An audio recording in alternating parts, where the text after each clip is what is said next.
So I'll just move on to introducing our next speaker, Dr. Mai Bui from Imperial College.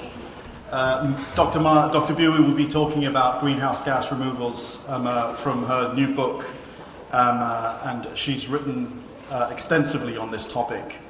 And her latest publication is named Greenhouse Gas Removal Technologies, evaluates the role of these technologies play in mitigating climate change impacts. So after Dr. Bui has made her presentation, which should last around 10 minutes, we're going to sit down and have a little chat. I'll ask you some questions, and I'm pretty sure you're going to be more than insightful in answering these. Over to you.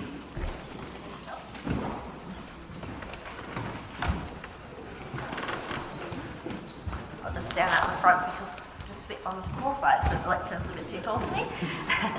So I've just brought a copy of the book, so if anyone wants to have a flick through, do feel free to come up and ask me after the session. So as Dom said, we've just finished a book. It was published in August 2022 on greenhouse gas removal technologies.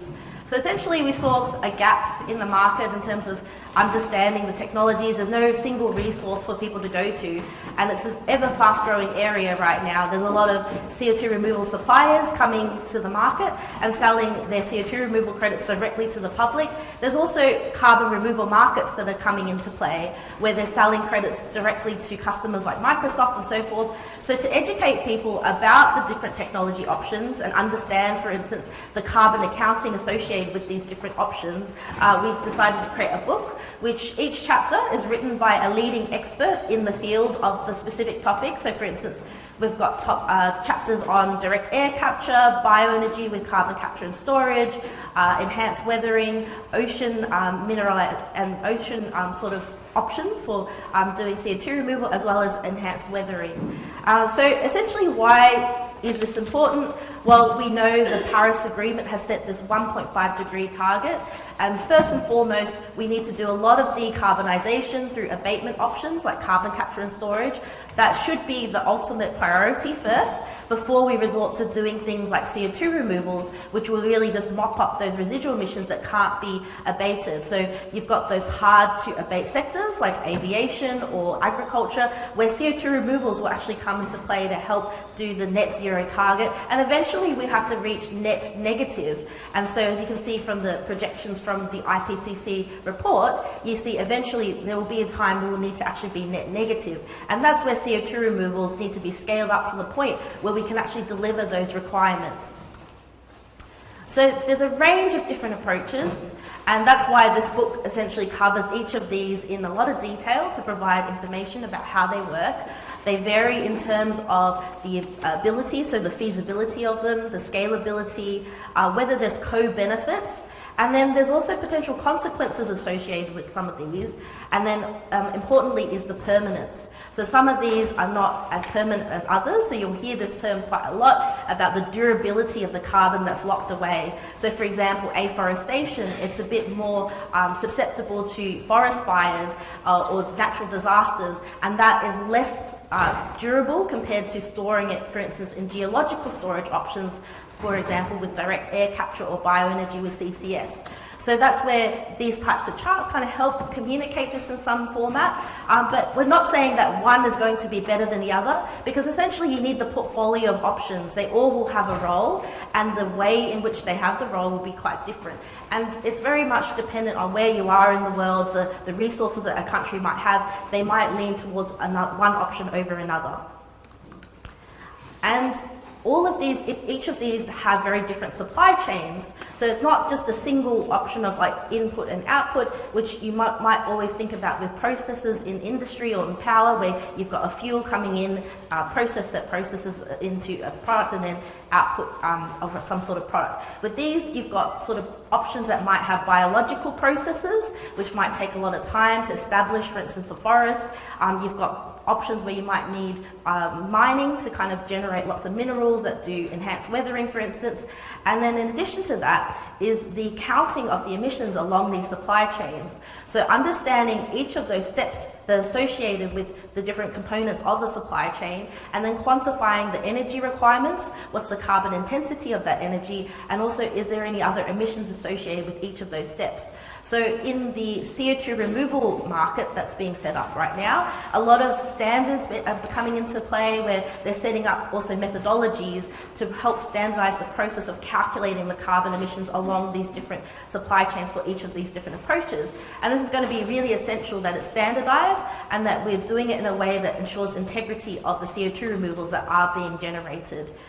In addition to that, understanding where you are setting up these supply chains on a regional basis, that's also going to impact the emissions because you've got transport associated with that, and so these types of calculations are going to be important. In addition, as we're kind of moving along in different parts of the world, the climate is going to change just because of the regional factors, but then also climate change itself is going to change things. And so this is going to basically change the productivity of biomass that can be generated, for instance, and also technology performance. So this is just an example of a study where we looked at direct air capture, where you can look at the impact of temperature and relative humidity on the performance of a direct air capture plant, where the CO2 removal amount will change, as well as the electricity requirements change depending on the climate. And so taking that into account, that you can't just put a module and expect the same performance in every part of the world. That's not going to be the case, because in each part of the world, you're going to have different, differences in the climate, but also resources, how much water is available, land is available. And so this is going to end up with different CO2 removal costs. So this is now something that people are starting to explore, not just for direct air capture, but for a range of the different CO2 removal options, because we really have to think about this on a region by region case basis. So this is just to illustrate how complex these systems are. It's not just as one single number, you've got a lot of different steps. Each different process results in a different CO2 removal efficiency. So for example, if you've got bioenergy with carbon capture and storage, you've got processes evolving around the biomass harvest, the processing of the biomass, the transport, and this actually deducts away how much CO2 is actually removed. So doing these calculations is really important. It's also on a region-specific case. So for instance, you might be taking biomass from the US and then trying to do BECCS in the UK. What's the implication of that? Afforestation, this can vary depending on the age or the age of the forest itself, and so you're going to have different CO2 removal rates depending on the age of the forest. Direct air capture, there's a range of different options now available, and so the supply chain emissions are going to vary as well. So this is something that we're doing a lot of work around and trying to understand how they differ and compare against each other. So in addition to CO2 removal, it's thinking about the permanence and durability that I mentioned, that's really important. The timing of the CO2 removal. So if you take afforestation, it takes maybe decades to establish a forest, whereas if you want immediate CO2 removals, which that might be something more like direct air capture, where you're capturing the CO2 and storing it in a more immediate fashion.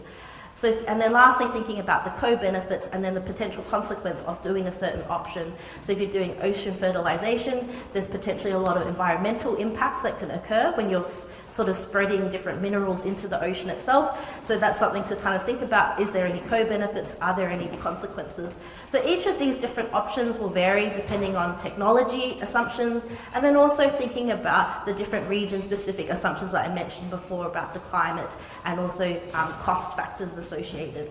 So just to kind of summarize, what greenhouse gas removal technologies, they're relatively understood to be essential in the IPCC 1.5 degree target. And so right now, it's a matter of kind of scaling up these technologies to enable advancement of them and also commercialization. It can be done through potentially a compliance-based mechanism where policy and public funding can kind of help encourage the scaling up of the technologies. And there's also these voluntary carbon removal markets that could have a play where they're actually attracting a lot of private investment. And so this can help demonstrate technologies, bring the cost down, and then help the scaling up process as well. So we also need to think about the different GGR pathways, what can actually be relied upon to provide material amounts of CO2 removal, and what are more sort of niche marketplaces. So you'll hear some projects which have very low costs associated with their project for CO2 removal, but they might be relying on things like waste feed streams, which are low cost, or waste energy, which are very much niche sort of markets, because not everyone will have waste energy available or waste products available to do their CO2 removals. So in terms of understanding GGR and where we need to go, so thinking about understanding the climate repair value, so when we do CO2 removals, what is the actual value in terms of repairing the climate? Is it a 1-to-1 ratio of removing 1 CO2 from the atmosphere is the same as abating 1 ton of CO2 from industry? Is probably not the same, and so we're understanding this from a climate systems perspective. The permanence of the carbon removals, trying to understand this through field work. A lot of project demonstrations are helping us understand this a bit further. The types of services that a technology can provide will vary. So for example, there's an environmental benefit, but then maybe there's other sub-benefits. So for example, bioenergy with carbon capture and storage also produces energy products. So you can make hydrogen, you can make electricity, so there's co-benefits associated with that, and multiple services that the technology can provide. And then thinking about the regional costs variation, that's still not really well understood. I think that's something that requires further work and assessment. And then lastly, standardizing the protocols for monitoring, reporting and verification, because that's essentially ultimately really important, ensuring that the integrity of your CO2 removal needs robust MRV requirements and certifications. So yeah, that's it.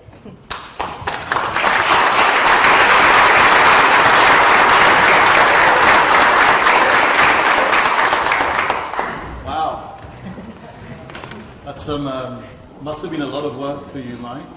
The book? Yeah, how long did that take? About 2 years. 2 years. So, but it was on off. Straight off the bat, it looks like a really good reference document. Obviously, it's probably a really good read as well, if you're so inclined. But I think it looks like the sort of reference document that people probably can refer to and better understand some of the challenges, especially around deploying CDR. To that end, I mean, maybe could you talk to us through whether it's policy or logistical or technical, what are the challenges, the existential ones to deploying CDR? It's a combination of both the policy and the technical side. I think getting confidence in the approaches, so to a lot of people, these approaches still seem very novel and new. So for example, enhanced weathering, even though we've researched it for quite a number of decades, but still for a lot of people, it's still this magic box. So they don't quite understand that. And so getting the confidence from the general public that it's okay to do, that there's no negative environmental impacts associated with them is one aspect. So, and then the other thing is policy kind of coming in with regulations and mechanisms that can kind of help and scale up the technology, because the regulations will help ensure, for instance, that we're doing these projects in a safe way, because if we're thinking rapid deployment, we also need to make sure that it's done in a way that's environmentally benign. Yeah. And in terms of incentives, maybe? Yeah, so incentives, that's an interesting point, because you've got now this interplay between what's happening with the private sector in the voluntary carbon removal market, which solely mostly now is private investment, right. And then you've got the side where policy might come into play, where they might have introduced CO2 removals into the ETS scheme, for instance, and think about a way to kind of leverage that to help encourage it from the compliance-based system. It's still unclear about how they will interact, but we know there will be sort of interactions, and it's going to be very much dependent on the jurisdiction, because the US will have their way of doing things, which they might want to integrate the two systems, whereas in the EU, I think it's quite clear that they're thinking of separating the two. So voluntary markets are going to be separate from the compliance-based market, and the UK is still unsure. So I think it's really hard to say exactly. It's fragmented, isn't it?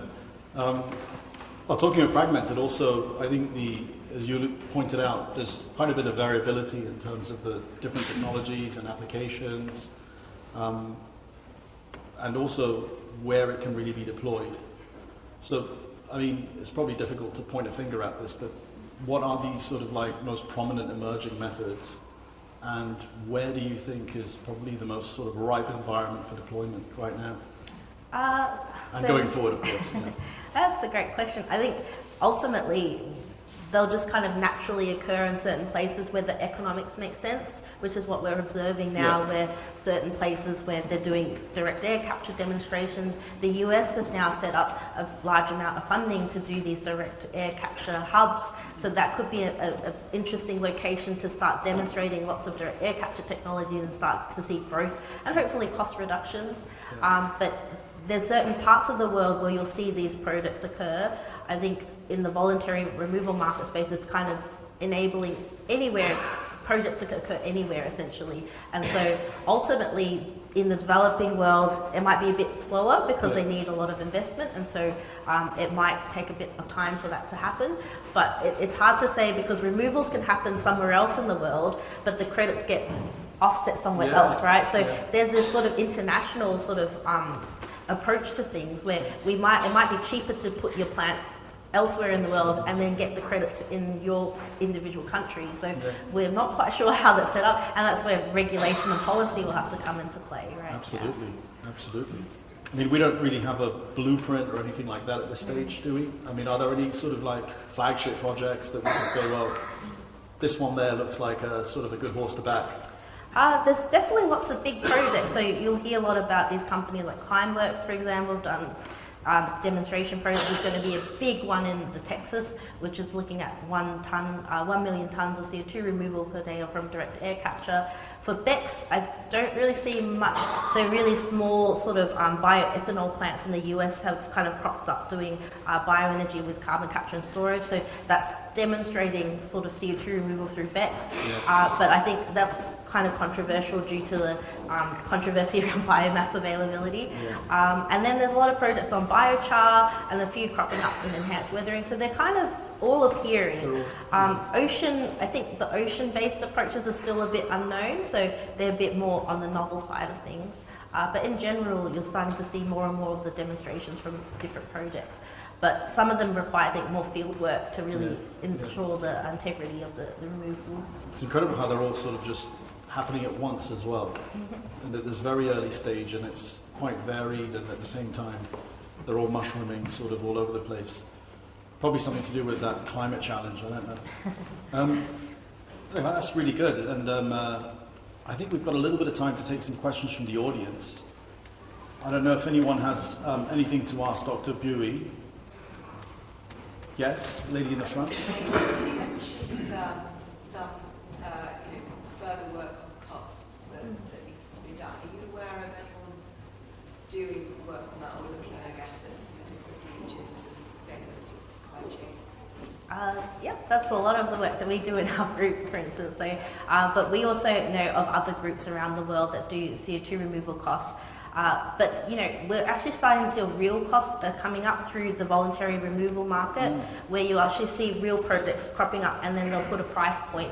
And so if you want to kind of see how much a biochar project costs, you'll see that on the voluntary removal market, it can range between 50 euros per tonne of CO2 removed up to 500 euros per tonne of CO2 removed. And it comes down to the characteristics of the project, what type of biomass feed they're using, the characteristics of the site, the cost of the energy, for instance. So you'll start to see real costs coming out, and then it's always going to be quite different to what the economic costs from paper in these different techno-economic studies are predicting. There's a bit of difference. No worries. Jared, is that you? It is me in the back. Okay. I've actually got a question. Some great work, and appreciate all of the time and effort that you put into it. 2 questions as you've thought about this for over a year. What are the most important aspects of all these complex approaches that, from your perspective, are the most important to communicate and communicate well to the broader community? And then what are the trickiest or hardest aspects of all of this complex space to communicate well from your perspective? Ooh. I think the most important thing to communicate is that they are supply chains, and there's multiple steps involved with these different approaches, and that it's a matter of accounting the carbon, and it can be done. It's just ensuring that we get the confidence from people that it's done in a correct manner. And so that is the most important, but also the trickiest thing to communicate, because often people kind of don't trust numbers, and so visualizing things can kind of help, but then even that raw data, they're like, well, is that the correct carbon intensity number that you're using here for this location? And so kind of getting that confidence, but it comes down to standardizing the process as much as possible where you can, so that ensure you get the confidence from the people who are buying the credits and from the general public as well, because it all goes hand in hand. Yeah. Great stuff. Gentleman in the back there, and then over to you afterwards, Dick. Thank you. Hi. So you've showed us various areas where technologies where you can have carbon removal. Is there a specific area of focus for Imperial College you're working on, or you're working across all these 4 or 5 areas that you showed us? Sorry, could you please repeat that question? Yeah. So is there a specific area like direct air capture, or the char, or some other area that you're focusing on your research, or is it across the board? Yeah. So in our group, it's as across the board as we can try to make it. So we've got essentially a tool called modeling negative emission technologies, and so we're trying to look at as many of the CO2 removal options as possible. So it first started with doing bioenergy with carbon capture and storage, because that was a bit more for us, more familiar, because we're engineers. It was a technology we could kind of understand, so we could introduce the assumptions associated with bioenergy with CCS. And then now we've started introducing direct air capture, because now more and more data is available.